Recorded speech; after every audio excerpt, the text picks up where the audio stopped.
जय श्री कृष्णा दोस्तों, मैं अपने चैनल कृष्ण चक्षु में आपका फिर से हार्दिक अभिनंदन करती हूँ।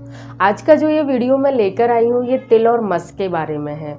तिल और मस का विवरण हमारे सामुद्रिक शास्त्र के ग्रंथों में, ज्योतिष से जुड़े हुए सामुद्रिक शास्त्र के ग्रंथों में मिलता है।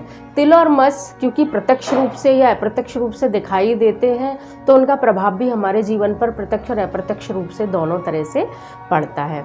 तो आइए मैं आपको बताती हूँ कि कहाँ कहाँ पर किस किस और किस किस रंग के जो तिल और मस हैं वो अपना प्रभाव और दुष्प्रभाव दिखाते हैं। सबसे पहले तो मैं आपको बताती हूँ कि तिल और मस 4 प्रकार के होते हैं, 4 अलग अलग वर्णों के, अलग अलग रंगों के होते हैं। आकार के आधार पर भी उनका भेद होता है, स्थान के आधार पर भी उनका भेद होता है। जिस तरह स्त्री के बाएं अंग पर तिल या मस शुभ माना जाता है, उसी प्रकार पुरुष के दाहिने अंग पर अर्थात सीधे हाथ की तरफ पुरुष को और उल्टे हाथ की तरफ स्त्री के तिल या मस होना शुभ माना जाता है। तिल का या मस का रंग बदलना भी समय बदलने का सूचक होता है। तिल जितना गहरा होता है उतना ही अच्छा माना जाता है। यदि गहरे से वह हल्का होने लगता है या हल्के से वो गहरा होने लगता है तो उस समय आपका कुंडली के आधार पर यह निर्धारण किया जाता है, समय के आधार पर यह निर्धारण किया जाता है कि आपका समय शुभ आने वाला है अथवा आपका समय अशुभ आने वाला है। तो दोस्तों अब मैं आपके लिए स्थान भेद के आधार पर बताने वाली हूँ कि किस जगह पर तिल और मस अगर आपके हैं तो उनका कैसा प्रभाव आपके जीवन में होगा। तो हम सर्वप्रथम शुरू करते हैं ललाट से। ललाट का तिल व्यक्ति के यदि स्त्री के बाईं ओर है और पुरुष के अगर दाहिने ओर है तो वह अति बुद्धिमान होने का सूचक होता है। पुरुष के दाहिनी ओर, स्त्री के बाईं ओर अगर ये है, अगर इसका विपरीत है तो वही मूर्खता की श्रेणी में व्यक्ति को ले आता है। व्यक्ति कहीं ना कहीं भावुक होता है, हल्का मूर्ख भी हम उसको कह सकते हैं। यदि मूर्ख न होगा तो भावुक तो वह अवश्य होगा। भवों का तिल शुभ होता है बशर्ते कि उसकी सही दिशा हो। अगर उसकी दिशा सही नहीं है तो भवों का तिल शुभ नहीं माना जाता है, अगर उसकी दिशा सही नहीं है तो इस बात पर ध्यान दीजिए। आंखों के भीतर का तिल अगर अच्छी दिशा में है तो वह शुभ माना जाता है, व्यक्ति को धन संपन्न बनाता है। उसकी छठी इंद्रिया बहुत ज़्यादा सक्रिय होती है, वह व्यक्ति छठी इंद्रिया से हर व्यक्ति को, हर वस्तु को अच्छे से देख सकता है। नासिका पर तिल, नासिका के अग्रभाग पर यदि तिल है तो वह बिल्कुल भी अच्छा नहीं होता है। बाएं अथवा दाएं भाग में अगर तिल है तो वह पुरुष या स्त्री भेद के आधार पर शुभ होता है, लेकिन नासिका का तिल व्यक्ति को अहंकारी अवश्य बनाता है। अब हम आते हैं गालों पर। गाल का तिल व्यक्ति को, यदि स्त्री है तो प्रथम प्रसव में पुत्र होगा, यदि पुरुष है तो उसकी स्त्री उसको बहुत अधिक प्रेम करने वाली होगी और वह किसी प्रशासनिक पद पर अधिष्ठित होगा। इसमें आपको दाहिने और बाएं का भेद अवश्य याद रखना है।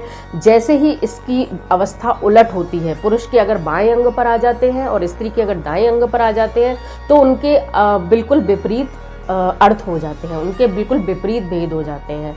अब हम बात करते हैं होठों के ऊपर। होठों के ऊपर यदि तिल है तो वह स्त्री या पुरुष अपने से विपरीत लिंग के प्रति आकर्षित होने वाला होता है। साथ ही यदि पुरुष के हैं होठों के ऊपर तिल तो वह अपनी स्त्री का अत्यधिक प्रिय होता है, यदि स्त्री के हैं तो वह अपने पति की अत्यधिक प्रिय होती है। अगर यही उल्टा हो जाता है तो वह व्यक्ति स्वार्थी और कामुक हो जाता है। होठों के ऊपर का तिल व्यक्ति को चाटुकार बनाता है, भोजन का पसंदीदा, भोजन को पसंद करने वाला बताता है, भोजन का शौकीन बनाता है। जीभ का तिल शुभ नहीं माना गया है और जीभ पर तिल अक्सर होता भी नहीं है। अब हम बात करते हैं ठोड़ी पर। ठोड़ी पर अगर तिल है तो वह व्यक्ति सुंदर होगा, खूबसूरत होगा और रूप सौंदर्य के प्रति आकर्षित रहने वाला होगा। गर्दन का तिल स्त्री के अगर बाएं भाग में है तो गर्दन का तिल अत्यधिक शुभ माना गया है। गर्दन पर यदि औरत के तिल है तो वह बुद्धिमती होगी, भाग्यशाली होगी, सौभाग्यवती होगी और हर तरह से व्यक्ति के लिए वह शुभ होगी। पुरुष के अगर गर्दन पर तिल है तो वह भी उसके लिए समान रूप से भाग्यशाली होगी। कंधे का तिल व्यक्ति को पराक्रमी बनाता है, यदि वह औरत है तो वह भी आत्मबल से संपन्न होगी, यदि पुरुष के है तो वह भी पराक्रमी होगा। भुजाओं के तिल का भी समान ही भेद देखा गया है, व्यक्ति को पराक्रमी बनाता है। अब हम बात करते हैं सीने वाले स्थान की। यदि स्त्री के स्तनों पर तिल है और अगर वो बाएं भाग में है तो उसको पुत्रों की संख्या अधिक होती है, जितने तिल होते हैं उतने उसके पुत्र होंगे, वह पति की अत्यधिक प्रिया होगी, उसके पुत्र उसका अत्यधिक ध्यान रखने वाले होंगे, उसकी जो संतान है बहुत भाग्यशाली होगी। यदि पुरुष के तिल है तो वह बहुत आत्मबल संपन्न होगा, उसके भी अत्यधिक पुत्रों की संख्या होगी और पुत्र उसका मान सम्मान और यश बढ़ाने वाले होंगे। पेट का तिल चाहे सही ओर है तब भी वह शुभ नहीं माना जाता है।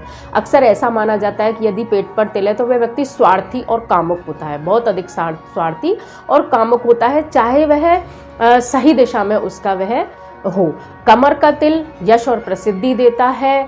गुप्त अंगों पर तिल सुंदर पति या पत्नी देता है, लेकिन यह बहुत ज़्यादा अच्छा नहीं माना जाता है। जंघाओं का तिल व्यक्ति को पराक्रमी बनाता है, आत्मबल संपन्न बनाता है। घुटनों का तिल शुभ नहीं माना जाता है, वह जोड़ों की परेशानियां देता है। पगतल, पैरों के तले में यदि आपके किसी भी ओर पगतल, ये 2-3 जगह ऐसी हैं दोस्तों कि जहां पर यदि तिल या मसा है तो वह आपके लिए हर दृष्टि से शुभ है। वो जगह कौन सी है मैं आपको बताती हूँ।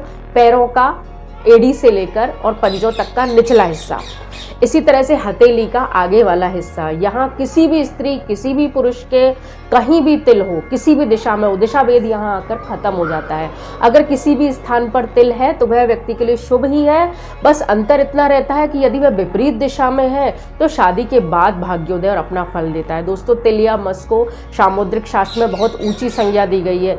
किसी भी व्यक्ति के कहीं भी यदि तिल है तो उसका कुछ ना कुछ प्रभाव अवश्य होता है। दोस्तों, तिल का रंग बदलना समय बदलने का सूचक होता है, इस बात को आप ध्यान रखें। अपने तिल और मस को देखें और अपने ऊपर उसको अप्लाई करें, उसको देखें कि वह आपके ऊपर कितना असर दिखाता है। समय बदलने के साथ साथ मैंने तिलों को होते हुए और तिलों को मिटते हुए भी देखा है। धन्यवाद। जय श्री कृष्ण।